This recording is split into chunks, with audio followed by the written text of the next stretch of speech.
Bonsoir à tous et bienvenue si vous nous rejoignez à l'instant pour ce dernier entretien à Lourdes à l'occasion de l'Assemblée des évêques. Nous avons la joie d'accueillir sur ce plateau Monseigneur Bernard Potvin. Bonsoir. Bonsoir. Monseigneur, vous êtes le porte-parole de l'épiscopat français. Alors avec vous, très rapidement, bien sûr, sans entrer au fond de tous les sujets, mais enfin on va essayer de passer en revue tout ce qui s'est produit pendant cette semaine. J'aimerais d'abord que vous nous disiez un mot de l'atmosphère générale, comment vous l'avez perçue. Grave. La situation de notre pays est préoccupante sur le plan économique, la crise qui frappe, le chômage, et puis les sujets de société qui sont là, les réformes qui sont annoncées. Elles préoccupent chaque Français. Quel est le téléspectateur qui ne se sentent pas concernés? Et donc forcément, les évêques qui sont pasteurs de leur peuple sont aussi dans une inquiétude grave et en même temps très fraternelle. Je donne un tout petit indice. J'ai maintenant 4 ans de mandat comme porte-parole, et je constate que tel ou tel père évêque prend davantage la parole. Je me dis, tiens, cet évêque disait pas grand-chose. Une forme de liberté. Il y a une liberté qui est croissante. C'est très beau. Alors, signe. Ça peut aussi ne pas être étranger au fait que cette assemblée se tienne à Lourdes. C'est en tout cas la conviction de l'évêque du lieu, Monseigneur Nicolas Brouvet. Je vous propose qu'on l'écoute. C'est d'abord un lieu de prière. Et je crois que les évêques sont d'abord là comme des pèlerins, comme ceux qui viennent confier la vie de leur diocèse à Notre-Dame de Lourdes. Alors ça, c'est une première chose. La deuxième chose, c'est que c'est justement un lieu de communion. Je crois que Lourdes est comme une image de toute l'Église rassemblée. Et je crois qu'on puise aussi la force de notre communion avec le Saint-Père, avec l'Église universelle, ici à Lourdes, au milieu de tous ces pèlerins. Ah, c'est très juste, je confirme. Si nous n'étions pas à Lourdes, nous serions très vite dans je ne sais quel congrès de partis politiques, si je puis me permettre une comparaison profane. Là, ça change complètement on est à la source. Et puis en plus, on est en un lieu que fréquentent énormément de pèlerins. Donc les gens se reconnaissent ici. Leurs évêques sont chez eux. Il y a un temps aussi qui est réservé à la prière en commun, l'office du jour, et puis la messe célébrée ensemble. Ça déteint sur la nature des relations ensuite quand on n'est pas d'accord dans un débat. Comment ne pas recevoir du Christ tout le discernement, et puis ensuite vivre effectivement la nécessaire confrontation quand elle est requise, mais toujours dans un climat fraternel, et puis avec, comme le dit très bien Monseigneur Brouet, ce souci d'une communion universelle. Il y a le Saint-Père aussi qui est là, qui est très présent, parce qu'il nous a d'ailleurs envoyé un message, une bénédiction apostolique très ancrée dans les questions de société. Le Saint-Père souhaite on engage courageusement les Français dans les décisions nécessaires. Et on sent bien que Lourdes nous ressource tous. Alors vous le disiez, il y a un certain nombre de sujets de préoccupation, dont le cardinal 23 qui préside cette assemblée s'est fait l'écho dans son discours d'ouverture. Je propose d'en entendre un extrait. La question fondamentale est celle du respect de la réalité sexuée de l'existence humaine et de sa gestion par la société. Alors que l'on prescrit la parité stricte dans de nombreux domaines de la vie sociale, imposer dans le mariage et la famille, où la parité est nécessaire et constitutive, une vision de l'être humain sans reconnaître la différence sexuelle, serait une supercherie qui ébranlerait un des fondements de notre société et instaurerait une discrimination entre les enfants. Monseigneur Potvin, pour écouter, puis pour recueillir des réactions à ce discours d'ouverture, on a vu ici à Lourdes un nombre de médias peu habituels pour la session d'automne des évêques. Il y avait des chaînes de télévision, d'information nationale, les grandes radios, etc. Il y a donc eu beaucoup d'échos, et beaucoup d'échos sur Internet, sur les réseaux sociaux, avec des réactions extrêmement violentes parfois. Comment l'avez-vous perçu? Alors d'abord, je me réjouis de la médiatisation. Le fait que les médias étaient nombreux est un signe très fort. C'est signe que la parole de l'Église ne laisse pas indifférent. Alors après, quant aux agressivités, aux injures, aux violences, j'ai presque envie de dire elles sont le révélateur de peur profonde. De quoi peuvent donc avoir peur ceux qui usent de cette violence? Qu'est-ce que ça recouvre? C'est sans doute le signe profond d'une fragilité. Alors moi, je n'ai pas envie d'aller très, très loin sur ce terrain de la polémique. J'apprécie beaucoup l'attitude vraiment digne et spirituelle du cardinal qui pourtant vient d'être profondément atteint dans des injures profondément indigne et qui reste quelqu'un qui, dans sa mission, avec fidélité, va vraiment exercer cette mission de guide, d'autorité spirituelle. J'ai presque envie de dire qu'une minute d'antenne sur ces injures, c'est presque une minute de trop. Alors passons à autre chose, parce que la question que se posent beaucoup de ceux qui nous regardent, c'est évidemment, face à ces réformes qui sont conduites très très rapidement, comment agir? Faut-il agir? On a posé la question au cardinal Barbarin. Les chrétiens me disent, alors on voudrait faire quelque chose. J'ai dit, je vous en prie, faites. Donc il y en a qui disent, on va demander un référendum. Vous avez tout à fait le droit. Si le président de la République décrète un référendum, je vous promets que j'irai voter. Je peux même vous dire le contenu de mon vote, parce que ce ne sera pas un secret cette fois-là. Il y a beaucoup de gens qui disent, nous voudrions faire une manifestation le 17 novembre dans une dizaine de villes de France. Mais je dis, c'est une excellente idée. Et faites converger des quantités de force. Et je trouve que c'est bien que vous preniez la parole. Comme l'a dit le cardinal 23 d'ailleurs, tous les moyens qui sont... légitimes, vous voyez, légaux, par tous les moyens légaux, on peut très bien, dans une démocratie participative, manifester son désaccord sur un point que l'on juge être très important.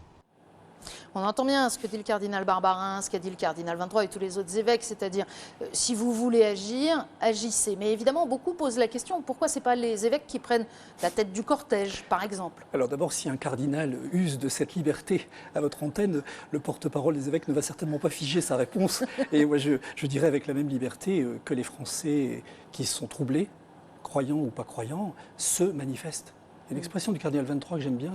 Il ne dit pas je vais organiser la manif, mais il dit manifestez-vous. Et faites-le. Ça peut prendre cette forme-là, voilà, une autre. Voilà, faites-le de manière plurielle. Alors lui, le cardinal 23, aime privilégier cette adresse personnelle à l'élu. J'écris à mon député, je lui dis, voilà, je suis monsieur, madame Dupont, je suis troublé. C'est important, ça? C'est important. Ça peut jouer un rôle? Ça me semble important parce que si l'élu qui va quand même légiférer demain sur ces questions de société, reçoit des courriers nombreux, des courriers profonds qui traduisent quelque chose de grave, je pense qu'il ne peut pas être indifférent. Il se doit de répondre, il se doit d'honorer ce que lui dira le citoyen. Mais c'est complémentaire d'autres actes. La manifestation, je me suis permis de dire dans la Croix il y a quelques jours qu'elle n'était pas taboue. Elle est là, elle fait partie aussi des possibles, du moment qu'elle est respectueuse d'une dignité, du respect de l'autre, qu'elle n'est pas vécue non plus sous n'importe quelle obédience, parce que les évêques sont vigilants à ce qu'il n'y ait pas de récupération. Oui. Justement, il y a plusieurs manifestations qui sont organisées. C'est parfois un peu compliqué de s'y retrouver. Et parfois, on a l'impression que des groupes, on peut citer Civitas par exemple, ont une parole plus claire finalement que l'Église. Plus clair, je ne sais pas s'il faut parler de clarté, parce qu'il est toujours peut-être plus facile d'être explicite quand on est organisateur avec une vision réductrice des choses. Les évêques ne veulent pas se laisser récupérer par Civitas, soyons très clairs. Plusieurs évêques d'ailleurs ont déploré la récupération que certains avaient tentée. Mais dans le même mouvement, les évêques ne disent pas rester passibles, surtout pas. Donc par exemple, des événements comme ceux qui sont organisés le 17 novembre. Bien évidemment. Bien évidemment, le cardinal Barbarin vient d'en citer d'autres dans la séquence que nous venons de voir. Et je suis persuadé qu'au calendrier des diocèses, de nombreuses manifestations, pas encore connues au moment où nous parlons ce soir, vont s'organiser. Et si elles sont discernées comme des occasions citoyennes d'aller dire vraiment publiquement un désaccord, il faut le faire. Pourquoi, sur ces sujets fondamentaux, nous ne bougerions pas? Donc c'est un appel aussi à se sentir personnellement responsable et pas forcément à attendre un mot d'ordre collectif national avant de faire quoi que ce soit. Oui, parce que si l'on veut être cohérent avec le discours de l'Église, on est en présence d'une question sociétale. On n'est pas en train de revendiquer un sacrement de mariage ou une dimension religieuse, même si on a bien sûr une conception religieuse du mariage, c'est évident. Mais comme on est devant une question sociétale, il faut aussi, je crois, faire corps et faire nombre avec d'autres citoyens. Qui sont nombreux du reste à s'inquiéter et à se poser des questions. Donc je trouve que cette participation est saine, très saine. Monseigneur, on va passer en revue maintenant un peu les dossiers sur lesquels les évêques ont travaillé pendant cette semaine à Lourdes. Il y a eu un long temps consacré à une réflexion sur les statuts de l'enseignement catholique. Il y a un travail là-dessus, on va essayer de comprendre pourquoi. On a demandé quel en était le sens, l'intention à celui qui porte ce dossier, qui le dirige, Monseigneur Éric Aumonier. Vous savez qu'il y a plus de 2 millions d'enfants ou de jeunes qui sont scolarisés dans l'enseignement catholique. C'est extrêmement important.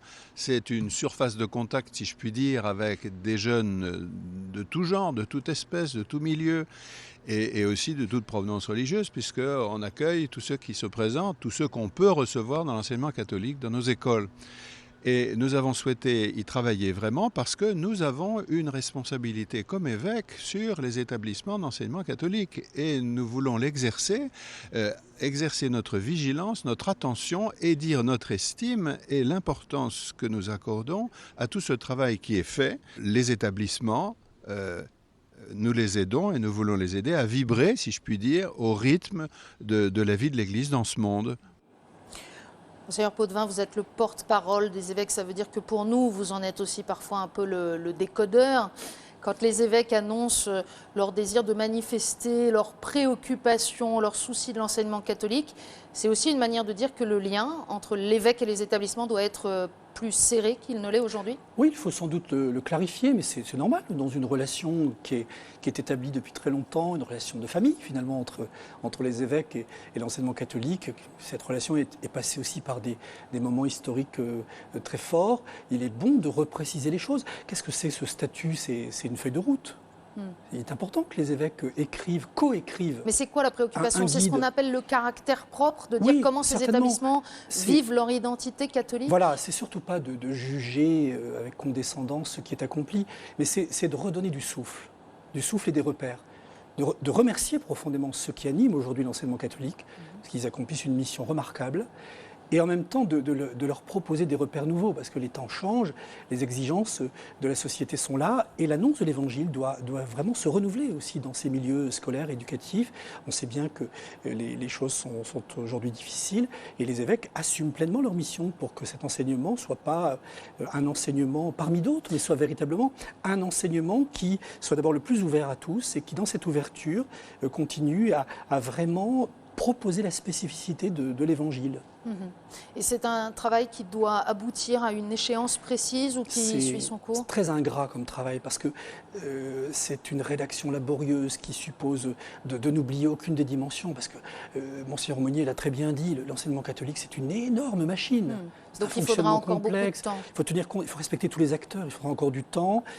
Sans doute encore une bonne année avant que soit promulgué ce guide. Mais il faut surtout que les téléspectateurs entendent là, pas un texte de plus, pas un machin technocratique supplémentaire, mais un guide qui donne du souffle et qui éveille surtout à la responsabilité et à la joie d'animer un enseignement catholique aujourd'hui.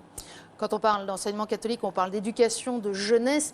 Il y a un autre dossier sur lequel les évêques se sont préoccupés aussi de rejoindre la jeunesse et pas seulement, c'est en travaillant sur Internet. Alors c'est un groupe de travail qui a duré depuis pas mal de temps et qui a proposé là aux évêques de travailler avec des gens, des catholiques qui sont présents sur le web. Parmi eux, un blogueur, Cause, qui nous a donné sa petite réaction sur ce qu'il a senti de l'aptitude des évêques à entrer dans ce langage des réseaux sociaux. Certains d'entre eux sont prêts. Après, je sens bien qu'ils sont très préoccupés par le temps que ça prend, parce que voilà, les évêques et les prêtres sont déjà très pris. Mais ils sont curieux, ils nous ont posé beaucoup de questions. Ils étaient soucieux effectivement que leurs propos puissent être, que le message de l'Église puisse être un peu entendu sur le net. Après, c'est sûr qu'il y a toujours un effet génération. On n'est pas évêque à 35 ans et donc on n'a pas forcément la fibre Internet à la génération qui devient évêque. Est-ce que vous avez eu des retours, des réactions des évêques de ces travaux qui ont pu dérouter un peu certains? Oui, peut-être un peu dérouté, mais en même temps très intéressé. Ce que dit Cause est très sympa. Il est venu apporter toute la fraîcheur et aussi toute la foi en son expérience. C'est vraiment un acteur du numérique, moi comme je les aime, parce qu'il a à la fois cette liberté de ton et en même temps ce sens de l'Église. Et c'était une occasion pour nos évêques de revenir bien sûr sur les enjeux du numérique, mais pas simplement de façon grave et préoccupée, mais en même temps en regardant tout le potentiel pour l'évangélisation et en étant très conscient que c'est un rendez-vous finalement plus naturel qu'il n'y paraît. Finalement, les évêques sont déjà aussi acteurs du numérique à leur manière. Et le phénomène des générations est bien sûr réel, mais en même temps, il y avait une écoute très sympathique de ces réalités. Ce groupe de travail, je crois qu'il porte fruit. Il y a une conscience chez les évêques de ce sur quoi insiste Benoît XVI et généralement le Conseil des communications sociales. C'est-à-dire qu'il ne s'agit pas seulement d'assurer qu'il y ait 2-3 sites catholiques sur Internet, il s'agit d'évangéliser, de porter la bonne nouvelle du Christ à tout ce continent numérique. Je crois qu'ils en sont vraiment conscients. Et alors après, il y il y a aussi la question des moyens, la question du possible dans ces affaires, et aussi, à mon avis, de la part des évêques, une réelle confiance en ceux qui en ont la compétence. Et c'est là que, justement, la mission de laïcs ou de religieux engagés dans le numérique est précieuse. C'est là où ça rejoint un autre travail qui a été fait sur la question de la présence des catholiques dans la société. Et on voit bien sur Internet comme dans la société qu'une des questions qui se pose, c'est la position de l'évêque, la difficulté dans la société contemporaine, pas seulement numérique, du rapport à une parole d'autorité. Alors ce groupe sur la présence des catholiques, c'est Monseigneur de Moulin-Beaufort qui en a la charge. On l'a interrogé là-dessus. C'est une vraie question, parce qu'aujourd'hui on aime bien la parole dialogale, on aime bien la parole qui apporte une contribution, on n'aime pas beaucoup la parole d'autorité. Alors je pense que cette parole d'autorité des évêques, elle a différents lieux. Quand nous prêchons dans notre cathédrale, voilà, c'est nous qui prêchons, et a priori ce n'est pas un lieu de dialogue immédiat, en tout cas avec l'Assemblée. Si nous voulons nous adresser à la société, il faut que nous ayons une autre posture, et finalement ça fait partie de l'essence même de notre mission, d'être capable avec le monde extérieur, d'avoir une parole qui tienne compte de sa diversité et de notre position relative par rapport à lui. C'est quelque chose que vous réfléchissez beaucoup, j'imagine, comme porte-parole. Comment situer cette double parole d'Église, celle qui rentre en dialogue avec l'homme d'aujourd'hui, et puis celle qui conserve une autorité d'enseignement? Je suis très serein sur ces questions. J'ai confiance que la pluralité de paroles, ce que parfois on pourrait entendre comme un possible désordre même, une parole trop dispersée, finalement, cette pluralité, elle est comme un appel à l'autorité, mais un appel à une autorité renouvelée. Et j'ai aucune inquiétude pour la relation à l'autorité. Je sens que finalement, grâce à toutes les questions Internet, puis à la nouvelle manière de vivre, une église se dessine, mais une église qui nous rapprochera sans doute aussi peut-être des premières sources du christianisme. Quand on va dans les Actes des Apôtres, on retrouve une église qui, dans son discernement, est tout à fait capable aussi de débattre en profondeur et de reconnaître la légitimité de l'autorité des apôtres. Et donc moi, je vis ça vraiment avec beaucoup de paix, parce que je me dis, mon statut de porte-parole, par exemple, il ne peut pas être univoque. Moi, je suis porte-parole de ce qu'on va appeler une collégialité. Donc, si je veux essayer de dire à ce micro ce soir une collégialité, il faut bien qu'on s'exprime. Il faut bien que la pluralité ait pu se dire. Et ça veut dire que les évêques sont prêts à concevoir que les laïcs prennent de plus en plus la parole sans forcément parler au nom de l'Église, mais en parlant résolument comme catholiques? J'espère bien, et je le crois sincèrement dans l'intention de nos évêques et de nos frères dans le baptême. Si au nom de notre responsabilité baptismale, il n'y a pas parole possible dans le milieu de vie, en famille, dans les relations concrètes, dans les responsabilités, je ne vois pas bien alors où l'Église accomplirait sa mission première. Il y avait un petit appel aussi dans ce groupe à dire peut-être plus que nous ne le faisons aujourd'hui, la foi dans le Christ, c'est-à-dire à la machine à café, disait Monseigneur de Moulin-Beaufort. Il arrive très souvent que des chrétiens vivent dans la même entreprise pendant des années sans savoir l'un et l'autre qu'ils sont chrétiens, simplement parce qu'il y a une espèce de tabou encore. Oui, il y a encore quelque chose à décomplexer, il y a des pudeurs encore à surmonter. Et puis il y a aussi une société qui n'est pas simple non plus. Il faut avouer que gérer un contexte de laïcité parfois un peu guindé dans notre République, qui n'a pas toujours une façon très, très mature de regarder ces questions, c'est pas simple pour le catholique. Moi, je comprends que le catholique se dise certains jours comment je m'y prends pour me dire chrétien aujourd'hui. Mais j'ai confiance que l'Esprit Saint suscite des forces neuves, et que vraiment des personnes dans un courage admirable se disent très simplement voilà, chrétiennes au cœur de leur vie, et avec des interlocuteurs très divers.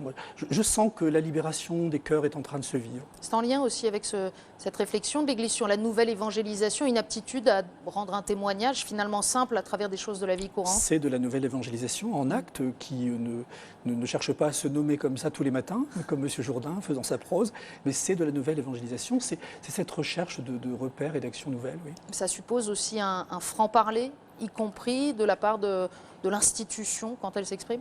Je ne vois pas bien comment aujourd'hui, dans le grand flou éthique, dans toutes les recherches de société, on pourrait être une église qui gérerait la confusion ou la mollesse de parole. On doit avoir une parole qui fait autorité, mais au sens de l'amour, au sens d'un amour qui pose l'exigence, toujours dans le respect profond d'autrui.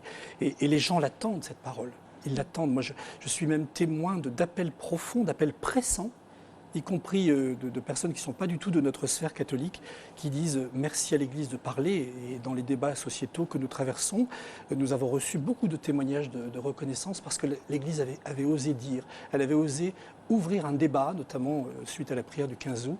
Elle avait osé dire attention, ces affaires-là ne sont pas si simples, il faut prendre la parole courageusement. Alors ça suppose aussi que l'Église conserve une liberté, un rayon d'action. Il y a un sujet que le cardinal 23 avait abordé dans son discours d'ouverture et qui est très préoccupant pour la catéchèse, c'est celui de la réforme des rythmes scolaires. On n'en a pas forcément immédiatement conscience, mais en fait ce mercredi matin, il est bien dans l'intention même du législateur, le temps qui permet aux enfants de se former religieusement pour ceux qui le souhaitent. C'est ce que nous a précisé le père Luc Mellet, qui dirige le service national de la catéchèse et du catéchuménat. En tout cas, dans le cadre de la loi Ferry, c'était bien comme ça que cela a été posé. C'est un temps qui était libéré pour rendre possible l'exercice de la liberté de fond que la Constitution déclare, proclame, la liberté religieuse. Et une liberté va avec des moyens, et là, concrètement, ce qu'on a pu appeler dans le temps l'éducation religieuse, l'enseignement religieux, en tout cas la catéchèse, c'est-à-dire la proposition de la foi correspondant à un âge de la vie, ici celui de l'enfance en âge scolaire, il faut bien qu'on trouve des temps, des moments qui sont marquants dans la vie du jeune et pour lesquels des familles et des enfants, 25% de la population française aujourd'hui participent à la catéchèse. Parfois des gens disent « Ah bon, mais le catéchisme ça existe encore ?» Mais oui, un enfant sur 4 en France veut participer à la catéchèse et il participe avec bonheur. Et ceci structure et fait grandir la personne. Dans son discours d'ouverture, le cardinal 23 laissait entendre la surprise de l'Église de n'avoir pas été consultée sur cette question. On sent que plus que de la surprise, il y a un appel là, assez direct. C'est un sujet qui préoccupe les évêques. Merci Monsieur Ferry, mais Monsieur Payon, ne nous oubliez pas. Consultez-nous parce que nous sommes une force vive, le Père Mellet vient de le rappeler, nous comptons dans cet espace, dans ce temps, dans ces rythmes scolaires, comme une proposition spirituelle majeure. Il y va du bien de l'enfant, il y va de l'équilibre des familles, nous avons des choses à dire et il faut que les pouvoirs publics nous consultent, nous avons vraiment à défendre là une liberté fondamentale. En même temps, j'ajoute à charge pour nous, là, en tant qu'Église, de continuer à rendre dynamique cette catéchèse et d'aller proposer à des enfants encore plus nombreux la catéchèse. Parce que quand on dit que 25% des enfants sont catéchisés sur notre territoire, ô combien souhaiterions-nous qu'ils soient encore bien plus nombreux, bien sûr. Et là, nous avons un vrai devoir aussi d'annonce de l'Évangile à poursuivre dans cette société où il est de moins en moins évident de faire la pause spirituelle et de proposer à un enfant un rythme digne de ce nom, d'un éveil spirituel qui ne soit pas modulé de façon trop distante. Autre question, celle des relations aussi avec les musulmans, la communauté musulmane, nombreuse dans ce pays. Là aussi, les évêques ont souhaité en parler, y réfléchir ensemble. Et c'est Monseigneur Dubost, l'évêque d'Évry-Corbeil-Essonnes, qui dirige les travaux. Il y a beaucoup de musulmans en France, il n'y a pas un islam en France qui soit unifié. Et je trouve que c'est très important parce que si on ne sait pas ça, dès qu'il y a quelqu'un qui est musulman et qui fait quelque chose, on l'attribue à tous les autres musulmans. Ça n'est pas vrai du tout. Ça n'est pas vrai du tout. Donc il faut connaître. Et puis, il faut nous renforcer dans la foi parce que, au fond, il faut être sûr de la victoire du Christ. Alors c'est vrai qu'il y a chez certains musulmans un mélange entre politique et religion. Ça n'est pas notre cas. Mais nous sommes sûrs de la victoire du Christ et il faut marcher avec confiance. C'est vrai que le Christ était sûr de sa victoire et il faisait confiance à son Père, il en est mort. Notre témoignage n'est pas forcément sans douleur, mais il faut être sûr de la victoire du Christ. C'est un appel à la sérénité que donne Monseigneur Dubost, mais en même temps une certaine clairvoyance. Parfois, on a pu reprocher aux évêques de France d'être un peu iréniques au sujet de la relation avec les musulmans. On sait bien qu'il y a des situations difficiles dans les établissements scolaires, par exemple. Aujourd'hui, il vous semble qu'ils sont à la fois clairvoyants et tranquilles ? Aucune langue de bois là-dessus. Il y a à la fois, je dirais, dans l'état des lieux qui est à faire, quant à la relation à l'islam, il y a à la fois à accueillir l'héritage précieux d'un dialogue islamo-chrétien vraiment très riche, très fraternel. 30 ans de dialogue, ça n'est pas rien. Il y a là un très beau patrimoine de dialogue, notamment avec les autorités de l'islam, et où très franchement, nous entretenons une relation forte, confiante, je dirais même assez facile, on le voit même sur les questions sociétales. Récemment encore, entre le cardinal 23 et M. Moussaoui, il y avait vraiment énormément de points d'accord.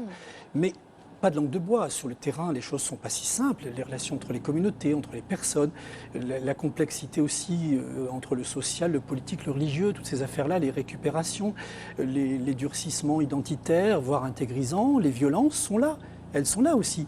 Et quand Monseigneur Dubost dit, finalement, recentrons-nous sur le Christ, c'est cette façon de redire, ayons une sorte de grande joie d'être chrétiens. Et plus nous aurons la joie d'être croyants dans le Christ, plus ça va comme fortifier et rendre authentique notre relation aux autres, et notamment la relation à l'islam. Et moi, c'est un peu comme ça que j'entends la volonté des évêques de débattre très franchement du lien à l'islam, sans tomber dans des caricatures, des simplismes, et comme vous le dites aussi, dans un certain irénisme. Merci de nous avoir aidés à passer en revue tous ces sujets nombreux et importants qui chacun mériterait une émission entière sur lesquels les évêques ont travaillé.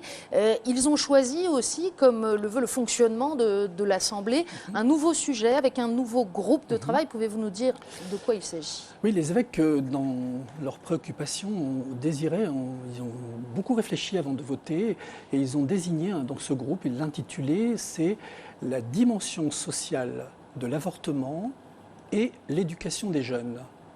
Ça dit bien l'enjeu d'une préoccupation extrêmement grave. Nous continuons à être bien sûr très douloureusement marqués par l'avortement, avec tous les éléments de réprobation, bien sûr morale, qui sont là quant à l'avortement. Et en même temps, les évêques disent on ne peut pas se contenter de condamner ou de déplorer. Il faut aussi faire un état des lieux, un état de la dimension sociale de l'avortement. Qu'on comprenne bien, c'est donc pas un travail sur la loi Veil et son application. Non, c'est pas du tout cette intention-là. Nous sommes dans un contexte législatif qui existe, il est là. Mais c'est de faire vraiment l'état des lieux de ce qu'aujourd'hui l'avortement représente dans sa composante sociale, dans le drame que ça représente pour beaucoup de personnes, d'en mesurer aussi toutes les implications éducatives. Comment aujourd'hui peut-on être davantage à la prévention, à l'accompagnement, à l'écoute, l'éducation affective des jeunes générations en particulier. Retravailler toutes ces dimensions fondamentales que peut-être on avait de façon un peu trop résignée, un peu vite abandonnée. Un tout dernier mot d'organisation encore, parce que c'est fonctionnel, mais c'est tout de même important. Le mandat du président actuel, le cardinal 23, et de ses deux vice-présidents, Monseigneur Ulrich, Monseigneur Simon, et puis du secrétaire général, et puis d'un certain nombre de présidents de commission, aurait dû prendre fin en novembre 2013, donc dans un an. Les évêques ont choisi de modifier ce calendrier. Est-ce qu'en 2 mots, Monseigneur, vous pouvez nous dire pourquoi et ce qui change ? Tout simplement parce que le rythme de l'année scolaire est vraiment déterminant, y compris pour la vie pastorale. Et nos évêques ont constaté qu'il était beaucoup plus facile pour eux d'être élus à une fonction qui tout de même est prenante au printemps pour prendre fonction le 1er juillet et vivre sereinement ensuite les rentrées pastorales dans leur diocèse. C'est donc vraiment une possibilité pour eux de d'autant mieux assumer leur mission nationale quand elle leur est confiée. Donc concrètement, changement du président de la conférence et des vice-présidents en mars 2013, dans 6 mois. On l'aime beaucoup, notre président. On l'aime prise beaucoup. De fonction. Oui, vous n'êtes pas en train de le pousser vers la porte un petit peu plus vite, là ? Surtout pas, monsieur le cardinal. Nous vous apprécions beaucoup. Et je puis dire à quel point il accompagne admirablement la conférence qu'il préside. Bon, donc en tout cas, rassurez-vous, KTO sera là en mars pour suivre ce que donneront bien sûr ces élections et puis la suite des travaux des évêques. Merci, Monseigneur Potvin, de nous avoir accordé ce temps. Je vous rappelle que, bien entendu, comme toujours, vous pouvez retrouver l'intégralité de cet entretien sur notre site internet www.ktotv.com et puis n'hésitez pas à nous faire part aussi de vos réactions ou de vos questions. À très bientôt. Bonne soirée.